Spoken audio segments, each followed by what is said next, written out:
Hello and welcome to today's video. Today I'm doing like a little like planning video for the month of February 2022, and basically you can watch back my my main setup video to see what I do kind of every month. What I want to show today is kind of a couple of the spreads that I am using, or the trackers I'm using for this month. Things that I wanted to give a whirl, and things that I think might be useful for other people, perhaps, who knows. And then I've done my monthly setup, and I'm just going to set up my first weekly setup for the first week of February. To start with, let's go to the beginning of the new spreads that I've organized, and a couple of things I'm doing. Things to keep track of certain things that I do in my life. Now, I've recently started keeping houseplants. I'm not allowed a pet, so this is the nearest thing. And so I've got a few plants and things here that I'm growing, and I wanted to do like a watering schedule and tracker.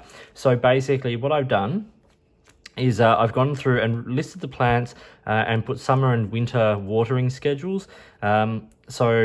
I list the day which they need to be watered. Full dot means they need to be, half dot means they can be, and then over here the half just means every second week. And so basically this is a very basic tracker. I can see what days I need to water things, and as I grow my list of plants, that will reflect that. On the right side here, what I've done is I've just listed the days of the month, and then the next sort of 11 months, February through the end of the year. And what I thought I would do is every day I water some of my plants, maybe not all of them. I would just put like a dot in one of these to track, what days I'm actually doing this on, just so I can see when the last time I did some watering was, and all those kinds of things as well. Not super like necessary as a tracker, but something I'm going to find interesting. That's what a lot of these particular trackers I'm going to be showing are today. If we turn over the page now, we get my meal tracker. This is just as I've always said, my bullet journal is incredibly minimalist. Like, I don't see, the need, for my use in doing big elaborate setups. They just take away from the actual using of the setup, if that makes sense. So basically the idea with this is, once again, it's going to be kind of like a bit of a matrix style tracker. Days of the month down one side, and then the meal tracker is for my dinners. Now, living alone, I tend to find that I end up doing comfortable meals that I know and like, and are relatively easy regularly. And I want to expand that a little bit over the next couple of months. So I want to limit myself to having a meal 3 times a month, which just means I have to start thinking a little bit more and put a bit more of imagination into cooking.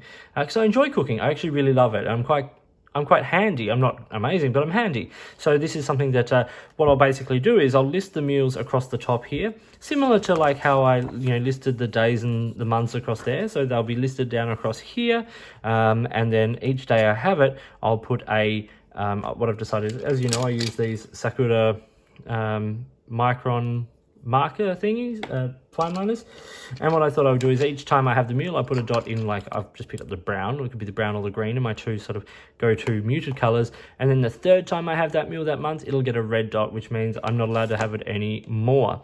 Once again, not necessary, but something that I think would be interesting, just to see how often I have meals, and also it keeps a record of sort of like the meals you do have, and so you can look back and say, oh yeah, that was great, or that wasn't so great, and learn. Turning over, this is my run tracker for February on the right here, left here, sorry. And so basically, I really simple. This is going to be a progress tracker. I need to start running for my own like body, or doing some sort of exercise, and I've chosen running because for a while there I was running, and I found quite quick improvement in my times and distance and that kind of stuff. And so this is a tracker I'm going to use for that. And a simple way of doing this is that I've listed across the top here 0 to 1, 1 to 2, 2 to 3, 3 to 4, and so those are the kilometer markings. So if I run 2.8 kilometers, I go up to the 2 to 3 mark and I will color up to that point, or 6 to 7, whatever, and I would like to see that number gradually progress. Maybe not up to 10 by the end of February, but maybe in a future tracker that's what it will be. Then what I'm going to do is I'm going to list the time. So if I ran for 4 kilometers and I ran it in, for lack of a better idea, 28 minutes. And then the minutes per kilometer. So I just divide how many kilometers I ran by the time and get like a rough 7 minutes per kilometer. Obviously, this isn't exact science. It doesn't need to be exact science. This is just an idea for me to see how things are going. If I see my run time improving, but the minutes per kilometer getting slow or whatever, then there are things I can address, and that's as simple as that. Next over here is my Rubik's Cube PBs, or personal bests. Me and my daughter, we do Rubik's Cubes a lot, and what I thought I'd do is, once again, probably starting in February, I would list my best time on each the 2x2, the 3x3, and the 4x4 Rubik's Cubes. And so what I could do is I list the time that took me to solve, and then this is once I've got, like, at the moment I'm just timing it on my phone, but I've ordered one of those, those touch timers that they use. And then I can list what date that was, and then if I beat that time, then I can list that underneath with the new date. It ends up looking like one of those those Pac-Man arcade game sort of top score sheets. So something very simple. Once again, very simple, very minimalist, not a lot to it, but will give me the information for, like, and this goes across these these series of trackers.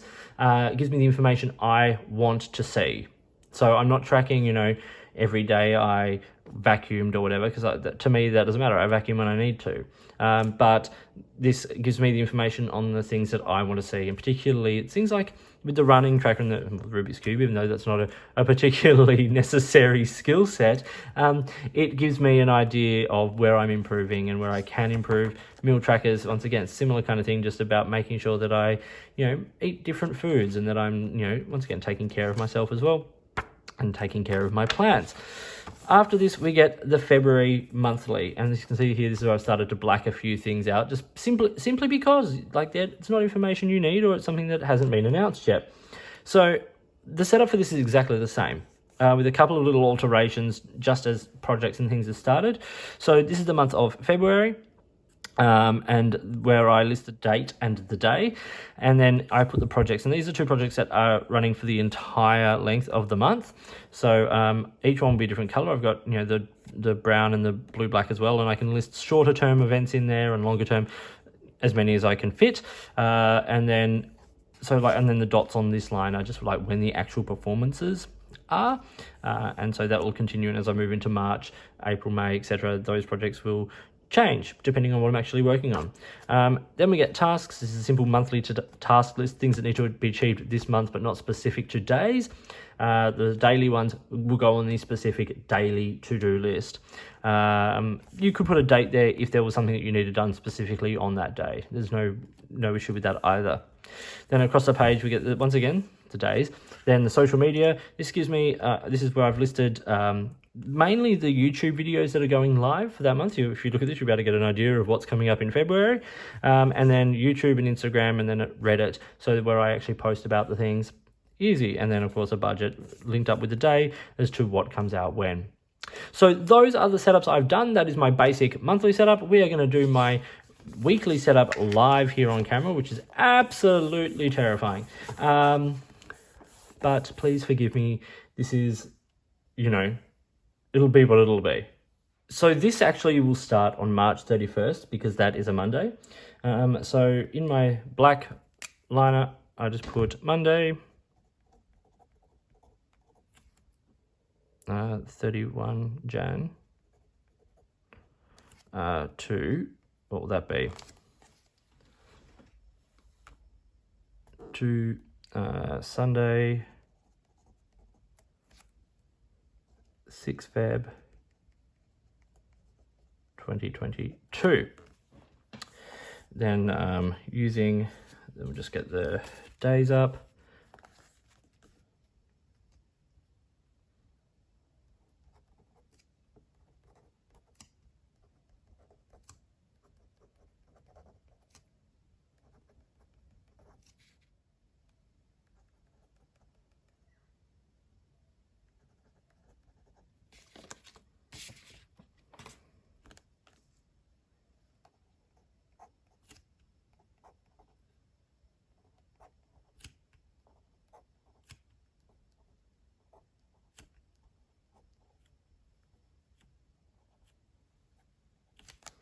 let's now fill in the rest of what this page requires from me.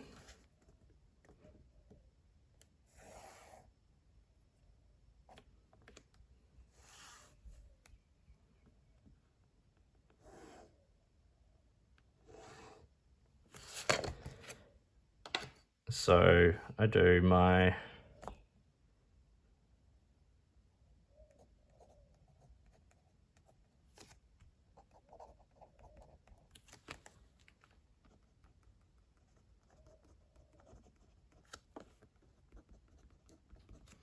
So across the page, we will have tasks. This is a little tracker I do for my medication, teaching and study, and they all line up with the days. Now, I don't necessarily need to fill this in right now, simply because, well, this is over the next few days. But, you know, if you list your basic sort of tasks you have on those particular days, you know, when you have rehearsals. So for instance, I know that on Tuesday the 2nd, I have a rehearsal from 2 till 5 for the Alice opera. And then Wednesday, I'm 10 till 1. And then I think I've got Friday, 10 till 1 and 2 till 5 for Alice.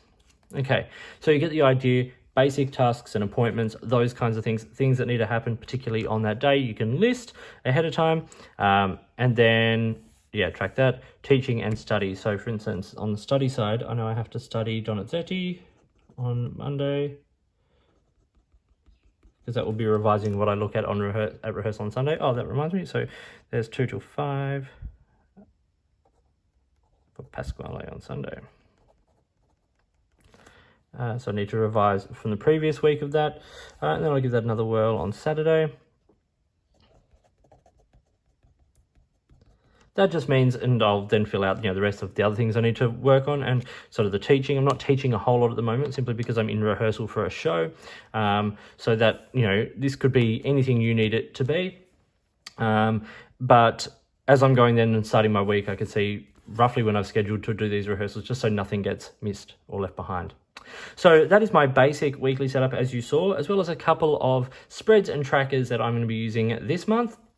Really simple minimalist stuff, and this is why I'm really showing this, is because a lot of really detailed spreads and videos get shown about bullet journaling, and while I love them, it doesn't need to be that. It can be something as simple as a list of things across the top of the page that you list things underneath, or, you know, like, yeah, these little, like the plant tracker, just a dot where you've done something. So these are really simple ways of bullet journaling that actually give you control over the journal, lets it work for you, and allows you the time to actually do the things. This is why I show it, because it's minimalist, and I think it's actually really helpful to see other forms of journaling. And like, I watch a lot of videos about these very artistic, very beautiful, time-consuming videos, spreads and, you know, designs that people do, and they are absolutely astounding. This gives me everything I need in my bullet journal. And I spend time doing art. I actually go and I paint and I draw, and I find that very, very relaxing. But this is my tool. My bullet journal is a tool that I use for organization. So it should be efficient. It should be